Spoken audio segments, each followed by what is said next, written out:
हमारी कहानी शुरू होती है बेलिस्टर ब्लैकहर्ट नाम के आदमी से। बेलिस्टर पहले एक योद्धा था। उसका एक सबसे अच्छा दोस्त था एम्ब्रोसियस गोल्डन लॉयन और वे दोनों मिलकर राज्य की रक्षा के लिए ट्रेनिंग करते थे। अब यहाँ एक खास बात थी, उस राज्य में हमेशा अमीर घरों के बच्चे ही योद्धा बनते थे, लेकिन वहाँ की दयालु रानी ने फैसला किया कि एक गरीब लड़के को भी मौका मिलना चाहिए। उस गरीब लड़के का नाम था बेलिस्टर। रानी बहुत अच्छी थी और चाहती थी कि सभी को बराबर का मौका मिले। बहुत बड़ा समारोह था। यहाँ रानी खुद उसे योद्धा बनाने वाली थी, लेकिन जैसे ही बेलिस्टर ने अपनी तलवार उठाई वो अचानक टूट गई और रानी माँ को बहुत बुरा लगा। सबने सोचा कि बेलिस्टर ने जानबूझकर ऐसा किया है, इसीलिए बेलिस्टर को भागना पड़ा और छुपना पड़ा। अब सब उसे खलनायक कहते थे, हालांकि वो बस एक उदास अकेला आदमी था जो अपनी पुरानी जिंदगी और अपने अच्छे दोस्त को याद करता था। एक दिन जब बेलिस्टर अपने छुपने की जगह में बैठा हुआ होता है तो उसको दरवाजे पर टक टक की आवाज सुनाई देती है। वो दरवाजा खोलता है और वहाँ गुलाबी बालों वाली एक शैतान लड़की खड़ी है, जिसके चेहरे पर सबसे बड़ी शरारती मुस्कान है। हाय, मैं निमोना हूँ, वो उछलते हुए कहती है। मैं तुम्हारी साइड किक बनना चाहती हूँ। बेलिस्टर कंफ्यूज है, मेरी साइड किक? लेकिन मैं तो एक खलनायक माना जाता हूँ। बिल्कुल, निमोना मुस्कान से कहती है, और मुझे अफरा तफरी बहुत पसंद है। निमोना अचानक एक शार्क में बदल जाती है। एक सेकंड में वो लड़की है, दूसरे सेकंड में उसके पास पंख और दांत सब कुछ है। बेलिस्टर का मुंह खुला रह जाता है। निमोना इंसानी रूप में वापस आते हुए कहती है, मैं कुछ भी बन सकती हूँ। ड्रैगन, व्हेल, छोटी चूहिया, बड़ा गैंडा देखना चाहते हो? बेलिस्टर के जवाब देने से पहले ही वो अलग अलग जानवरों में बदलने लगती है। एक बिल्ली, फिर एक चिड़िया जो कमरे में उड़ती है, फिर एक बड़ा फूला हुआ कुत्ता। बेलिस्टर को एहसास होता है कि निमोना की मदद से शायद वो अपनी बेगुनाही साबित कर सकता है। शायद वो सबको दिखा सकता है कि वो सच में कोई खलनायक नहीं है। तो निमोना और बेलिस्टर एक टीम बन जाते हैं। उसका पहला मिशन है इंस्टीट्यूट में घुसना, वो जगह जहाँ सारे योद्धा ट्रेनिंग करते हैं और अपना महत्वपूर्ण सामान रखते हैं। बेलिस्टर सबूत ढूंढना चाहता है जो साबित कर दे कि उसने रानी को नुकसान नहीं पहुंचाया था, लेकिन निमोना का अलग आइडिया है। चलो कुछ गड़बड़ करते हैं। वो अपनी आंखें शरारत से चमकाते हुए कहती है, चलो उन योद्धाओं को दिखाते हैं कि असली अफरा तफरी किसे कहते हैं। वे दोनों मिलकर इंस्टीट्यूट में छुपकर घुसते हैं। बेलिस्टर कोशिश करता है सावधान और चुप रहने की, लेकिन निमोना, अरे भाई, निमोना के तो अलग ही प्लान है। वो एक गोरिल्ला बन जाती है और चीजें फेंकने लगती है। फिर वो एक बाघ बनकर जोर से दहाड़ती है। निमोना, हमें चुप रहना चाहिए, बेलिस्टर फुसफुसाता है। चुपचाप रहना बोरिंग है। वो हंसते हुए एक विशाल हाथी बनकर जोर से आवाज करती है। योद्धा दौड़ते हुए आते हैं, जिसमें एम्ब्रोसियस भी होता है, बेलिस्टर का सबसे पुराना अच्छा दोस्त। जब एम्ब्रोसियस बेलिस्टर को देखता है तो उसका चेहरा उदास और गुस्से से भर जाता है। बैल, वो चिल्लाता है, तुम यहाँ क्यों आए हो? तुम जानते हो कि तुम्हें यहाँ नहीं आना चाहिए। बेलिस्टर का दिल दुखता है। उसका सबसे अच्छा दोस्त उससे बात कर रहा है जैसे वो सच में कोई बुरा आदमी है। लेकिन बेलिस्टर कहता है, एम्ब्रोसियस, मैं बस सच जानना चाहता हूँ। लेकिन इससे पहले कि वो कुछ और कह सके, निमोना एक बड़े डरावने ड्रैगन में बदल जाती है। निमोना और बेलिस्टर भागकर वापस अपने छुपने की जगह आ जाते हैं। बेलिस्टर थोड़ा परेशान है निमोना से। वो कहता है, तुमने बहुत अफरा तफरी की। वो कहता है, हमें चुपके से जाना था। अरे कम से कम हमने कुछ दिलचस्प किया, निमोना कहती है। लेकिन फिर वो थोड़ी गंभीर हो जाती है और कहती है,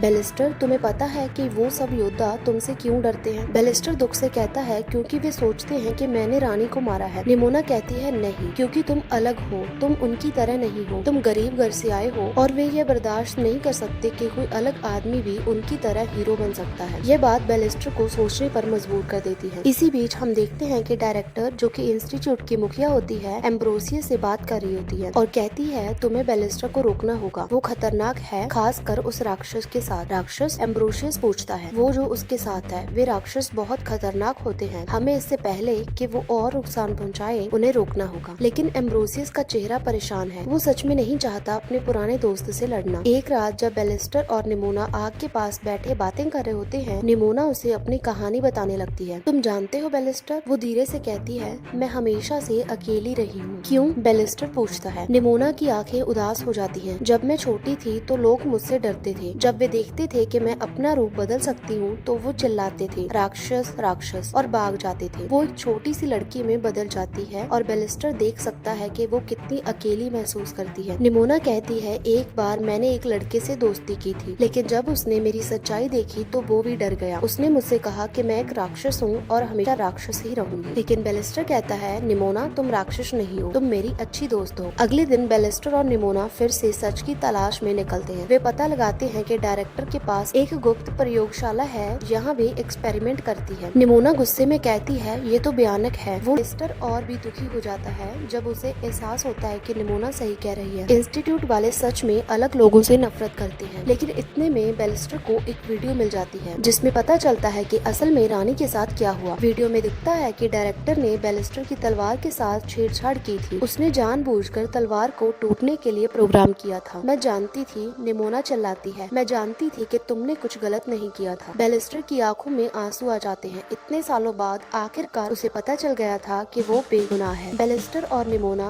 एम्ब्रोसियस के पास जाते हैं और उसे सच्चाई दिखाते हैं। जब एम्ब्रोसियस वो वीडियो देखता है तो उसका दिल टूट जाता है। वो बेलिस्टर से कहता है, मैंने तुम्हारा भरोसा नहीं किया, मुझे माफ करो बेल, मैं बहुत बुरा दोस्त। बेलिस्टर उसे माफ कर देता है क्योंकि वो जानता है कि एम्ब्रोसियस को भी धोखा दिया गया था। लेकिन जब वो डायरेक्टर के पास सच्चाई लेकर जाते हैं तो वो उस बात को मानने से इनकार कर देती है। तुम एक राक्षस के साथ घूम रहे हो बेलिस्टर, वो चिल्लाती है। तुम देख नहीं सकते कि वो तुम्हारे दिमाग को भ्रमित कर रही है। निमोना को बहुत गुस्सा आता है। मैं कोई राक्षस नहीं हूँ। हाँ तुम हो, डायरेक्टर कहती है, और मैं तुम्हें रोकूंगी। वो एक बड़ी मशीन निकालती है जो निमोना जैसे इंसानों को मारने के लिए बनी है। निमोना को डर लगता है लेकिन वो अपने दोस्त बेलिस्टर को बचाने के लिए तैयार है। डायरेक्टर और उसके योद्धा मिलकर निमोना और बेलिस्टर पर हमला करते हैं। निमोना बड़े बड़े जानवरों में बदल कर अपने दोस्त को बचाने की कोशिश करती है, लेकिन वो मशीन बहुत ताकतवर है। लड़ाई के दौरान डायरेक्टर की मशीन गलती से शहर के एक बड़े हिस्से को तोड़ देती है। इमारतें गिरने लगती हैं और लोग खतरे में आ जाते हैं। निमोना देखती है कि मासूम लोग मुश्किल में हैं। वो एक बड़ा फैसला लेती है, मुझे सबको बचाना होगा। वो बेलिस्टर से कहती है, नहीं निमोना, ये बहुत खतरनाक है। बेलिस्टर चिल्लाता है, लेकिन निमोना मुस्कुराती है। वो एक बहुत बड़े चमत्कार फिनिक्स में बदल जाती है और डायरेक्टर की मशीन को रोकने के लिए खुद को उसके सामने फेंक देती है। बहुत बड़ा धमाका होता है और निमोना गायब हो जाती है। बेलिस्टर रोता है क्योंकि उसे लगता है कि निमोना चली गई है। सारे शहर के लोग देखते हैं कि असल में निमोना ने उन्हें बचाया है, ना कि नुकसान पहुंचाया था। एम्ब्रोसियस बेलिस्टर को गले लगाता है, मुझे माफ करो दोस्त, अब मैं समझ गया कि निमोना कोई राक्षस नहीं थी, वो एक हीरो थी। डायरेक्टर को गिरफ्तार कर लिया जाता है और बेलिस्टर को आखिरकार सबके सामने बेगुनाह घोषित किया जाता है। लेकिन वो खुश नहीं है क्योंकि उसकी सबसे अच्छी दोस्त निमोना चली गई है। एक दिन बेलिस्टर को एक अजीब सी आवाज सुनाई देती है। वो पीछे मुड़कर देखता है और वहाँ एक छोटी सी गुलाबी बिल्ली बैठी होती है। निमोना, बेलिस्टर खुशी से पूछता है। बिल्ली उसकी तरफ इशारा करती है और फिर भाग जाती है। और यहीं पर हमारी मूवी खत्म हो जाती है। ऐसी और इंटरेस्टिंग मूवीज देखने के लिए चैनल को अभी सब्सक्राइब कर लीजिए।